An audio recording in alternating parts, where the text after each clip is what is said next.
अस्सलामुअलैकुम एवरीवन। इस video lecture में नायब तहसीलदार का जो पेपर हुआ है गिलगित बल्तिस्तान जीबी में 28 मई 2023 को, इसके एमसीक्यूज डिस्कस करेंगे। बहुत ही इंपॉर्टेंट वीडियो लेक्चर है, एंड तक लाजमी देखिएगा। फर्स्ट क्वेश्चन कुछ इस तरह से है, विच is the upper house of Pakistan. Pakistan का जो पार्लियामेंट का जो अपर हाउस है उसे सेनेट कहा जाता है और इसे 1973 में इस्टेब्लिश किया गया था। करंटली इसके 100 मेंबर्स हैं और सादिक संजरानी जो हैं इसके करंट चेयरमैन हैं और यंगेस्ट चेयरमैन भी सादिक संजरानी हैं। फर्स्ट जो चेयरमैन थे वो थे हबीबुल्ला खान, और जो सेनेट का जो हेड होता है उसे चेयरमैन कहा जाता है। सेनेट का जो मेंबर होता है उसे सेनेटर कहा जाता है। और जो लोअर हाउस है पाकिस्तान का, ये तो अपर हाउस है, लोअर हाउस जो है वो नेशनल असम्बली है, जिसमें जो है जिसमें करंटली 342 मेंबर्स हैं।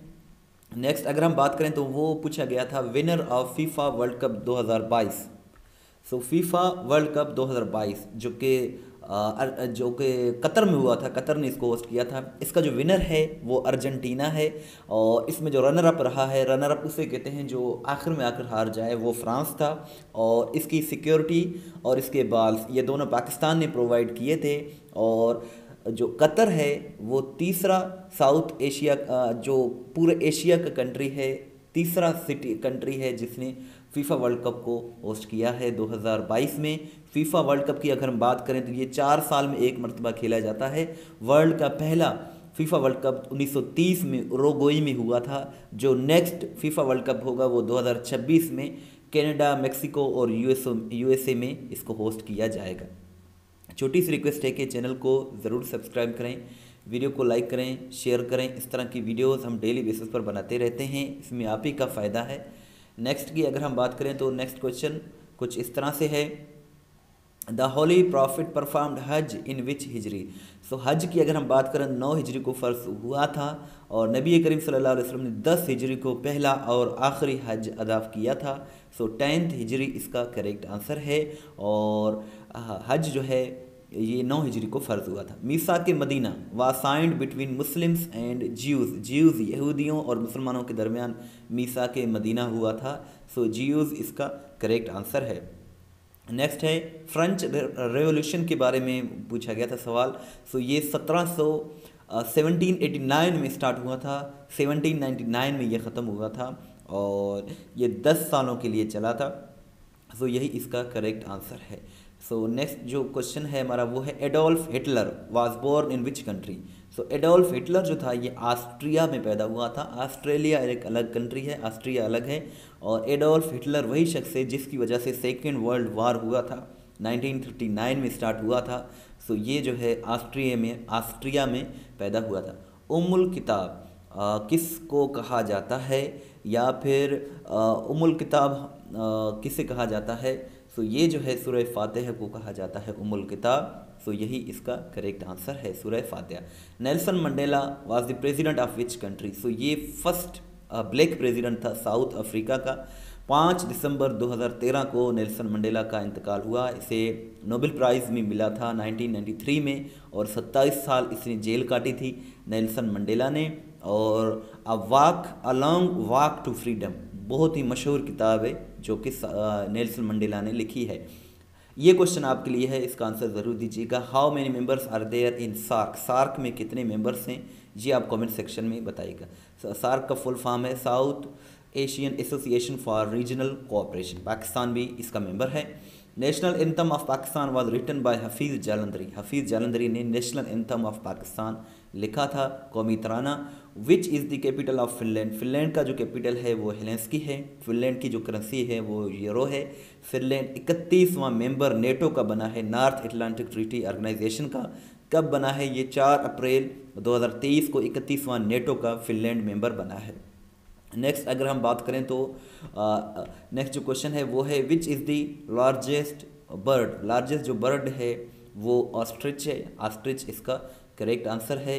नेक्स्ट है, which continent has highest number of countries. So इसका जो करेक्ट आंसर है वो अफ्रीका है। Despite the fact that Asia जो है सबसे बड़ा कॉन्टिनेंट है।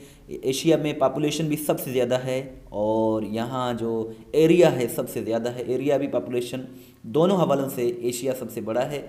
लेकिन एशिया में अराउंड 48 कंट्रीज़ हैं लेकिन अफ्रीका में 55 कंट्रीज़ हैं अराउंड। सो अफ्रीका में सबसे ज़्यादा कंट्रीज़ हैं। सो अफ्रीका इसका करेक्ट आंसर है। और अंटार्कटिका में कोई भी कंट्री नहीं है। करेंसी ऑफ क्यूबा इस क्यूबा की अगर हम बात करें तो इसकी जो करेंसी है वो क्यूबन पेसो है। सो पेसो इसका करेक्ट आंसर है। Thames river flows in which country, so ये इंग्लैंड में बहता है। थेमस दरियाए थेमस, सो इंग्लैंड इसका करेक्ट आंसर है। सिटी अगर कहे तो लंदन इसका करेक्ट है। कंट्री हो तो इंग्लैंड इसका करेक्ट है। Study of population is called demography, demography कहा जाता है study of human population. A person who is liable to pay ज़कात, ज़कात देने का जो अहल है उससे साहिब निसाब कहा जाता है। और साहिब निसाब इसका करेक्ट आंसर है। ज़कात की बात करें तो 2 हिजरी को ये फ़र्ज हुआ था। 8 जो हैं वो रेसिपिएंट ऑफ ज़कात हैं, यानी कि ज़कात लेने के वो हकदार हैं और अपने घर वालों को और मस्जिद में ज़कात नहीं दी जा सकती। सो ज़कात का जो लिटरल मीनिंग है वो है टू प्योरीफाई, यानी कि साफ़ बनाना, शफाफ बनाना, हलाल मतलब साफ़ क्लियर कर देना। फादर ऑफ हज़रत आयशा रज़ी अल्लाह तआला अन्हा वास, हज़रत आयशा के जो फादर थे वो हज़रत अबू बकर सिद्दीक़ थे जो इस्लाम के पहले खलीफा थे। और हज़रत आयशा जो थी ये सबसे छोटी जो यंगेस्ट वाइफ थी नबी करीम सल्लल्लाहु अलैहि वसल्लम की। और हज़रत आयशा को सिद्दीक़ा भी कहा जाता है। सो ये हज़रत अबू बकर सिद्दीक़ की साहिबजादी और नबी करीम सल्लल्लाहु अलैहि वसल्लम की ज़ौजा थी। सो हज़रत आयशा हज़रत अबू बकर इसका करेक्ट आंसर है। शॉर्टकट की for spelling correction is F7, F7 इसका करेक्ट आंसर है। World highest peak is in which country, so यह दुनिया का सबसे बड़ा जो पीक है वो नेपाल है, नेपाल में है, जिसका नाम माउंट एवरेस्ट है। ये नेपाल में लोकेटेड है। और आपसे ये क्वेश्चन है कि रिसेंटली कौन सा वो शख्स है जिसने आर्टिफिशियल लेग्स मसनूई टांगों से नेपाल को सर किया है, उसका नाम आप कमेंट सेक्शन में ज़रूर बताइएगा। अगर आप नहीं जानते तो testpoint.pk विज़िट करें, आपको यहाँ इस क्वेश्चन का आंसर मिल जाएगा। Who is name the person who scaled mount Everest with his artificial legs, ये क्वेश्चन है बेसिकली, इसका आंसर ज़रूर दीजिएगा।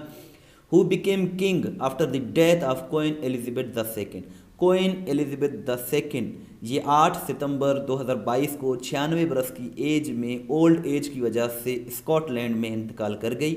इसके बाद इसका बेटा किंग चार्ल्स 3 जो है वो बरतानिया का बादशाह बना है और इसकी रस्म ताजपोशी 6 मई 2023 को हुई है।